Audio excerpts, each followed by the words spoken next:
Assalamualaikum warahmatullahi wabarakatuh.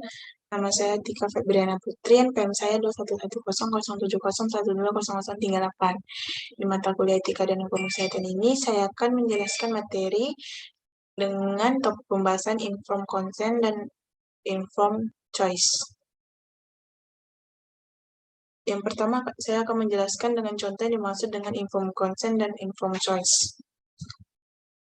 Informed consent terdiri dari dua kata, yaitu informed yang berarti telah mendapat penjelasan atau keterangan informasi, dan consent yang berarti persetujuan atau memberi izin.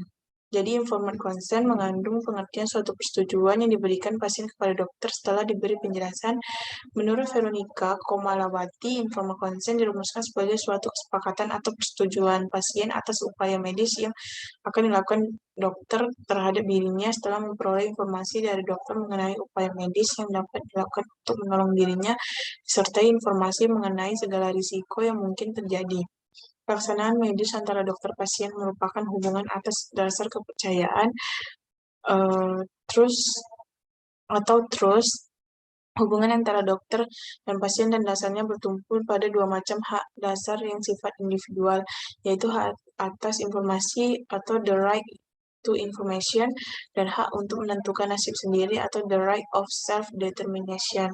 Ketentuan Undang-Undang Dasar 1945 mengenai hak untuk menentukan nasibnya sendiri diatur dalam pasal 28A, yaitu bahwa setiap orang berhak untuk hidup serta berhak mempertahankan hidup dan kehidupannya. Sedangkan ketentuan mengenai hak atas informasi diatur pada pasal 28F, yaitu bahwa setiap orang berhak untuk berkomunikasi dan memperoleh informasi untuk mengembangkan pribadi dan lingkungan sosialnya, serta berhak untuk mencari, memperoleh, memiliki, menyimpan, mengolah, dan menyampaikan informasi dengan menggunakan segala jenis saluran yang tersedia.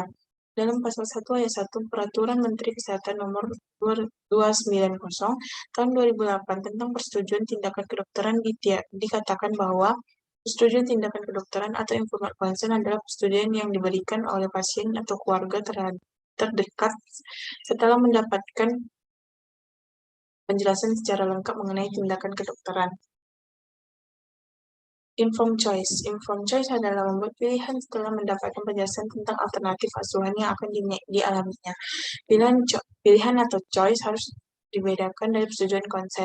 Persetujuan penting dari sudut pandang bidan karena itu berkaitan dengan aspek hukum yang memberikan otoritas untuk semua prosedur yang dilakukan oleh bidan. Sedangkan pilihan atau choice lebih penting dari sudut pandang wanita atau pasien sebagai konsumen penerima jasa asuhan kebidanan. Informed choice adalah proses penyampaian informasi secara lengkap kepada klien atau calon peserta KB melalui KIP atau konseling sehingga klien memiliki pengetahuan yang cukup untuk memilih kontrasepsi tertentu sesuai pilihannya. Tujuan adalah untuk mendorong wanita memilih asuhannya. Informed choice merupakan bentuk persetujuan pilihan tentang yang pertama, metode kontrasepsi yang dipilih oleh klien setelah memahami kebutuhan reproduksi yang paling sesuai dengan dirinya atau keluarganya. Yang kedua, pilihan tersebut merupakan hasil bimbingan dan pemberian informasi yang objektif, akurat, dan mudah dimengerti oleh klien. Yang ketiga, pilihan yang diambil merupakan yang terbaik dari berbagai alternatif yang tersedia. Hal-hal yang dapat dilakukan bidan untuk dapat memberikan pelayanan informed choice dengan baik adalah, yang pertama, bidan harus terus meningkatkan pengetahuan dan keterampilannya dalam berbagai aspek agar dapat membuat keputusan klinis dan secara teoritis agar dapat memberikan pelayanan yang aman dan dapat memuaskan kliennya. Yang kedua, bidan wajib memberikan informasi secara rinci dan jujur dalam bentuk yang dapat dimengerti oleh wanita dengan menggunakan media alternatif dan penerjemah, kalau perlu dalam bentuk tatap muka secara langsung. Yang ketiga, bidan dan petugas kesehatan lainnya perlu belajar untuk membantu wanita melatih diri, mengemukakan, menjelaskan, dan memberikan contoh penerapan informed consent dan informed choice. Informed consent, yang pertama, informed consent digunakan untuk pelayanan kontak atau MOW dan MOP. IUD dan implan persetujuan tindakan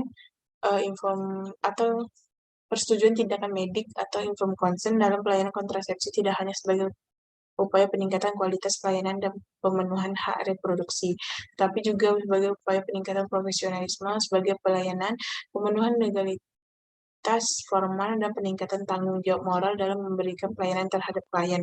Yang kedua, penyelenggaraan informed consent di RSUP Profesor Dr. R.D. Kando Manado tetap diperlukan untuk setiap tindakan kedokteran yang dilakukan termasuk di instalasi gawat darurat. Ada tindakan medik yang masih memungkinkan waktu dan keadaan seperti tindakan invasif, informed consent diberikan sebelum tindakan dilakukan. Namun dalam situasi yang benar-benar darurat seperti resusitasi, maka dokter meminta persetujuan pada keluarga secara lisan. Kemudian setelah dilakukan tindakan resusitasi, baru dimintakan tanda tangan keluarga pada lembar informed consent. Informed choice. Pelayanan KB berkualitas salah satu indikatornya adalah pemberian informed choice dan penandatanganan informed consent yang ditunjukkan untuk melindungi hak klien KB maupun provider pelayanan KB. Salah satu dari 6 elemen dalam kualitas pelayanan kontrasepsi menurut konsep Bruce adalah informasi yang diberikan di mana pelayanan dapat dikatakan berkualitas apabila klien mendapatkan informasi yang lengkap, jelas, rasional, dan dapat dipahami atau informed choice dari provider tentang metode kontrasepsi pria maupun wanita untuk membantu klien dan dalam menentukan pilihan kontrasepsi. Dalam mewujudkan pelayanan KB yang berkualitas dibutuhkan upaya untuk meningkatkan pemahaman dan minat terhadap KB melalui penyuluhan dan konseling yang jelas bagi calon akseptor dalam memilih jenis kontrasepsi yang akan digunakan. Calon akseptor berhak mendapatkan informasi yang lengkap tentang berbagai jenis kontrasepsi meliputi keuntungan, kekurangan, dan cara kerja tiap jenis kontrasepsi. Konseling merupakan suatu bentuk informasi yang memungkinkan pasangan atau calon akseptor memutuskan metode kontrasepsi mana yang akan dipilihnya atau informed choice. Sekian yang dapat saya sampaikan tentang informed consent dan informed choice. Lebih dan kurangnya saya mohon maaf. Jika ada salah kata saya mohon maaf. Saya tutup. Wassalamualaikum warahmatullahi wabarakatuh.